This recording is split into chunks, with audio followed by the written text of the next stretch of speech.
नमस्कार, आप सभी का मेरे डिजिटल मीडिया जनता वॉइस 7 में स्वागत है। देश का प्रमुख इलेक्ट्रॉनिक मीडिया अपने ही देशवासियों को झूठा खबर परोस रहा था, भारत के लोगों के जज्बातों के साथ खेल रहा था। इलेक्ट्रॉनिक मीडिया ये सारा खबर केवल टीआरपी के लिए हो रहा था। भारत पाकिस्तान के युद्ध के आड़ में अपना बिजनेस टीआरपी बटोरने के लिए किया।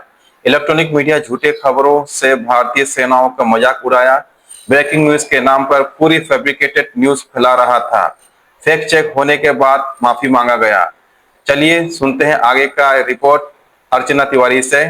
दोस्तों, हमारे चैनल को पसंद आए तो लाइक शेयर सब्सक्राइब करें और हमारे चैनल को सपोर्ट करें। जय हिंद, जय भारत। कि सिर्फ और सिर्फ सच्ची खबर ही आप तक पहुंचे, लेकिन हमारी पूरी सतर्कता के बावजूद कुछ अधूरी रिपोर्ट्स ऑन एयर हो गई। देश का नंबर 1 चैनल कल हम लोगों से झूठ बोल रहा था।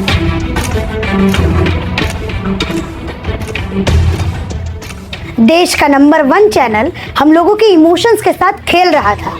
हम सब इमोशंस के साथ कहीं ना कहीं ये सोच करके टीवी के सामने बैठे थे कि हमें सारी अपडेट सही और सटीक मिल रही है। लेकिन जानकर आपको बताकर ये बहुत अफसोस हो रहा है कि जितना भी ड्रामा कल इंडियन मीडिया ने किया वो पूरी तरीके से झूठ था।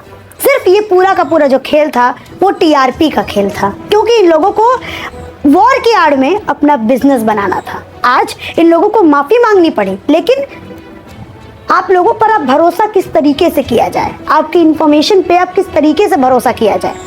समझिए कि कल इन न्यूज चैनल्स को 6-7 लाख लोग लाइव देख रहे थे रात के समय। बड़े बड़े जब इलेक्शंस होते हैं, जब देश का बड़ा इलेक्शन होता है, तब इन चैनल्स को इतना नहीं देखा जाता है, लेकिन वॉर के समय इन लोगों के ऊपर इतना भरोसा देश के नागरिकों ने दिखाया। लेकिन बदले में इन लोगों ने सिवाय टीआरपी के तमाशे के और कुछ भी नहीं हम लोगों को पेश किया। मैं आपको बताना चाहती हूँ कि ये समय बहुत गंभीर है, क्योंकि दोनों ही देश के बीच अनडिक्लेयर वॉर छिड़ गई है। दोनों ही देश में काफी नुकसान हो रहा है। आज MEA के प्रेस रिलीज में बताया गया कि हमारे सैनिक भी घायल हुए हैं। हमारे सैनिक जो अपनी जान पे लड़ करके हमारी रक्षा कर रहे हैं। आज जो मैं ये वीडियो बना पा रही हूँ, ये सिर्फ और सिर्फ हमारी सेना की वजह से बना पा रही हूँ, क्योंकि वो हम लोगों को सुरक्षित रख रही है बॉर्डर्स पर खड़े होकर के। लेकिन उन सेनाओं का मजाक कल इंडियन मीडिया ने उड़ाया है। परसों जिस तरीके से पाकिस्तानी मीडिया का पूरे दुनिया में मजाक उड़ रहा था, आज हिंदुस्तानी मीडिया का उस तरीके से पूरी दुनिया भर में मजाक उड़ रहा है। क्योंकि कुछ ऐसी बातें इंडियन मीडिया ने कल पूरे देश भर में पूरी रात ये जो ड्रामा किया है, पूरी रात ये जो तमाशा किया है, कल ऐसी ऐसी बातें कही हैं कि जिनको सुनकर हम खुद दंग रह जा रहे थे। हर एक सेकंड में आ रहा था ये ब्रेकिंग न्यूज है, ये ब्रेकिंग न्यूज है, ये ब्रेकिंग न्यूज है। अब कोई भी इस ब्रेकिंग न्यूज को सुन करके अपनी जगह पर बैठा हुआ था, ये सोच रहा था कि हमें कोई सटीक और एक ठीक इंफॉर्मेशन मिल रही है, लेकिन वो सारी इंफॉर्मेशन गलत, झूठ, सरासर गलत थी, पूरी तरीके से फैब्रिकेटेड थी। पूरी तरीके से इंडियन मीडिया ने कल पूरी तरीके से ड्रामा किया है पूरी रात। एक तरफ हमारे देश में लड़ाई लड़ी जा रही है, अपने सेनाओं को बचाया जा रहा है। कल जिस तरीके से पाकिस्तान ने ड्रोन्स पाकिस्तान से भारत की तरफ फेंके थे, उसमें आप ये समझिए कि अगर हमारे पास वो मिसाइल नहीं होती जिसका नाम है S-400, तो सोचिए कितने प्रदेश आज बर्बाद हुए होते, कितने लोगों को अपनी जान देनी होती और कितने घर आज बिखर गए होते। ये इतना उम्दा काम हमारे बॉर्डर्स पर हमारी सिक्योरिटी फोर्सेस, हमारी सेना कर रही थी, लेकिन इनका मजाक हमारे देश की मीडिया उड़ा रही थी अपनी टीआरपी के लिए। सोचिए इस तरीके का झूठ बताया गया और इतना आप ये कह सकते हैं कि सिक्योरिटी से मजाक किया गया कि बताया गया कि जम्मू से एक जेट जो है वो उड़ चुका है। अब मुझे समझ में आता है कि बरखा दत्त कारगिल के समय वो रिपोर्टिंग क्यों कर रही थी, यही टीआरपी के खेल के कारण। और आज जो हमारी इंडियन मीडिया, बड़े बड़े न्यूज चैनल्स हैं, इसमें कोई एक देश का जो अपने आप को कहता है कि हम देश का भरोसा है हमारे ऊपर, सिर्फ वही शामिल नहीं है। जितने भी न्यूज चैनल्स को आप लोग देखते होंगे, वो सब के सब कल इस तरीके से हम लोगों के सामने न्यूज रख रहे थे कि जैसे हम लोगों ने इस्लामाबाद पे पूरी तरीके से अटैक कर दिया है, पूरी तरीके से इस्लामाबाद को दिल्ली ने कब्जे में ले लिया है। सोचिए ये इंटरनेशनल लेवल पर कितनी बड़ी डिप्लोमेसी का फेलियर हो सकता था। इसी कारण मिनिस्ट्री ऑफ डिफेंस को आज एक नोटिस जारी करना पड़ा और बताना पड़ा कि झूठ फरेब आप पूरे देश को नहीं परोस सकते जब तक कोई आधिकारिक पुष्टि ना हो। कल हमारी न्यूज़ एजेंसीज ने, बड़े बड़े न्यूज़ एजेंसीज जिसके ऊपर आप और हम भरोसा करते हैं, मैं खुद अपने अपने किसी ग्राउंड रिपोर्टिंग्स के लिए इन लोगों पर भरोसा करती हूँ। मैं खुद इन लोगों को न्यूज़ देखती हूँ इंफॉर्मेशन के लिए। उन लोगों ने ये बताया कि हमने एक पायलट को पकड़ लिया है। सोचिए ये कितना बड़ा डिप्लोमेसी फेलियर हो सकता है। याद है जब अभिनंदन को पाकिस्तान में पकड़ा गया था, किस तरीके से पाकिस्तान पानी पानी हो गया था और अभिनंदन को वापस करना पड़ा था। वही परिस्थिति हमारी ये बनाना चाहते थे ये इंडियन मीडिया। ये पूरी तरीके से जो कल इन्होंने ड्रामा किया है, इनके ऊपर एक्शन होना चाहिए। एक नोटिस देकर के सिर्फ माफी मांग के इन लोगों को छोड़ना नहीं चाहिए। और हमारी डिफेंस मिनिस्ट्री में उस नोटिस में ये भी कहा गया कि जब तक कोई आधिकारिक पुष्टि नहीं मिलेगी तब तक आप कोई बात नहीं बता सकते।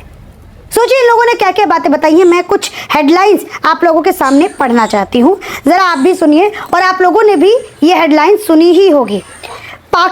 ये सुशांत सिन्हा जी बता रहे हैं, जो खुद एक बहुत बड़े न्यूज़ चैनल के एंकर हैं, डिबेट करते हैं, अपनी एक पाठशाला चलाते हैं। वो बता रहे हैं कि पाकिस्तान में घुसी भारतीय सेना, पाकिस्तान के अंदर घुसी भारतीय सेना, ऐसा हमारे डिफेंस मिनिस्ट्री की तरफ से अभी आधिकारिक पुष्टि नहीं हुई थी। उस समय तुरंत इन लोगों ने रात के समय पूरा ड्रामा किया है। लाहौर में भारत का जबरदस्त हमला। सोचिए कितना मजाक भरा, कितना मजाकिया भरा ये पूरा बयान है जो इन लोगों ने कल पूरी तरीके से टीवी पर फ्लैश किया है। पाकिस्तान के F-16 को मार गिराया, ऐसी कोई पुष्टि जो है हमारे डिफेंस मिनिस्ट्री की तरफ से नहीं आई है। फिदाइन हमले तक की बात इन लोगों ने कही, सुसाइड बॉम्बिंग की इन लोगों ने बात कही, वो पूरी तरीके से झूठ है। सोचिए जिस तरीके से कल पाकिस्तान पूरी तरीके से पूरी दुनिया भर में पानी पानी हो रहा था, आज इंडियन मीडिया को होना पड़ रहा है केवल मात्र टीआरपी के खेल के कारण। बड़े बड़े जिनको हम देखते अपना आइडियल मानते थे, आज वो टीवी पर आकर के, कल वो टीवी पर आकर के मजाक कर रहे थे। मतलब उनके हिसाब से अगर देखा जाए तो पूरी तरीके से भारत ने पाकिस्तान को ख़त्म कर दिया था। ये इस बात में कोई झूठ नहीं है कि हमारी सेना ने पाकिस्तान का मुंह तोड़ जवाब दिया है। हमने जो उनके वहाँ ड्रोन छोड़े उसको वो पूरी तरीके से फेल हो गए इंटरसेप्ट करने में, लेकिन उन लोगों ने जो हमारे यहाँ ड्रोन छोड़े हम उसको पूरी तरीके से इंटरसेप्ट करने में सफल रहे। ये हमारी भारतीय सेना का पीठ थपथपाने का समय है ये। और इनकी वजह से मैं आपको बताऊं तो स्टॉक मार्केट में क्या असर पाया। इनकी बातें चली, झूठ इन लोगों ने बोल दिया, इमोशंस के साथ इन लोगों ने सबके साथ खेल दिया। यहाँ तक ये नहीं रुकते हैं, इनके झूठ फरेब के कारण स्टॉक मार्केट में मतलब बाजार में 83 बिलियन डॉलर का नुकसान हुआ है। 83 बिलियन डॉलर का नुकसान हुआ है इन लोगों के झूठ फरेब के कारण। आज भारतीय मीडिया और पाकिस्तानी मीडिया में कोई अंतर नहीं है, क्योंकि पाकिस्तानी मीडिया को भी अगर आप VPN लगा के सुनेंगे तो वो भी इस तरीके की बातें ही करते हुए आपके समक्ष नज़र आएंगे। उस तरीके से हमारी भारतीय मीडिया वो भी उस तरीके से ही हम लोगों के सामने नज़र आ रहा है। लेकिन सवाल सबसे बड़ा ये उठता है कि देश में अगर कोई आपदा आती है या फिर कोई घटना घटती है तो हम किसके ऊपर भरोसा कर सकते हैं? जो अपने आप को कहते हैं कि देश का भरोसा हमारे ऊपर, कैसे आपके ऊपर भरोसा करें? कल रात हम पूरी रात बैठ के मेरी टीम पूरी रात बैठ करके हम लोग टीवी के सामने बैठे हुए थे कि अब कौन सा अपडेट आ रहा है, अब कौन सा अपडेट आ रहा है। मतलब आप समझिए एक हाई ड्रामा पिक्चर से ज़्यादा ये लोग एंटरटेन कर रहे थे पूरी दुनिया, पूरे देश को। लोगों के बीच में डर। आज जब मेरे घर में मेरी काम वाली बाई काम करने आई तो वो कह रहे हैं कि दीदी क्या सच में वॉर हो जाएगा क्या? हम गरीब आदमी कैसे रहेंगे? मतलब इस तरीके का प्रभाव ये अपने न्यूज़ के ज़रिए लोगों के ऊपर डालते हैं। तो इन लोगों को सतर्क रहना चाहिए। आप लोग भैया बहुत पैसा कमाते हैं, बहुत पैसा कमाते हैं, लेकिन ये जो वॉर है ये पैसा कमाने का टाइम नहीं है, TRP का टाइम नहीं है। ये पता नहीं कब समझ में आएगा। एक बार राजदीप सरदेसाई ने कहा था कि जब पार्लियामेंट में अटैक हो रहा था तो मैं पार्लियामेंट के अंदर मौजूद था और हम लोग वल्चर्स हैं क्योंकि हम लोग न्यूज़ की तलाश में रहते हैं। लेकिन कभी कभी इंसानियत और कभी कभी देशभक्ति भी दिखानी चाहिए और इस तरीके का काम नहीं करना चाहिए। TRP अपनी जगह और देशभक्ति अपनी जगह। जैसा कि आप लोग हर न्यूज़ के चैनल वाले जो लोग हैं वो अपने आप को आजकल हर कोई देशभक्त कहता है। आपकी देशभक्ति पर शक नहीं है, लेकिन आपने जो आज मैं कह लूँ या फिर कैमरे के पीछे मनीष हैं वो कह लें या फिर आकाश कह लें या फिर राघवेन कह लें या फिर करण कह लें, कोई भी, हम सब भारतीय नागरिक हैं और हम सबका भरोसा आप लोगों ने तोड़ा है। जो सिर्फ माफ़ी से नहीं जाएगा। हम लोग पाकिस्तान के लोग जैसे नहीं हैं कि पाकिस्तान की मीडिया जो भी उनके सामने रखती है वो सब वो लोग अच्छे से डाइजेस्ट कर लेते हैं, कुछ बोलते नहीं हैं। लेकिन अब आपके सत्यता पर, आपकी इंफॉर्मेशन पे एक बहुत बड़ा सवाल, इंडियन मीडिया के सत्यता पर और ब्रॉडकास्टिंग पे एक बहुत बड़ा सवाल कल की रिपोर्टिंग के बाद से उठता है और उठना वाजिब भी है। चलिए इसी के साथ धन्यवाद। ये वॉर का समय है, ये दोनों ही देशों के लिए एक बहुत गंभीर समय है और कहीं ना कहीं हमारी सेना के लिए बहुत गंभीर समय है, क्योंकि हमारी सेना रिटेलिएट कर रही है। पाकिस्तानी आर्मी तो पूरी तरीके से अपने कंट्रोल में नहीं, वो पता नहीं क्या क्या कर रहे हैं वो लोग। वो देश इतना गिरा हुआ देश है कि पहले उसने निहत्थे लोगों को निशाना बनाया अपने आतंकी को भेज करके, फिर उसके बाद यहाँ पे सिविलियंस को अटैक किया। लेकिन हमारे देश के जो विदेश मंत्री हैं या फिर अब हमारी सेना कह लीजिए, ये चारों मोर्चा पे, थल, नभ, जल या फिर आप विदेश मंत्रालय के मोर्चा पे कह लीजिए, ये चारों मोर्चा पे बहुत अच्छे तरीके से काम कर रहा है और इसी तरीके का जो काम है वो हम उम्मीद भी करते हैं। इसी के साथ धन्यवाद।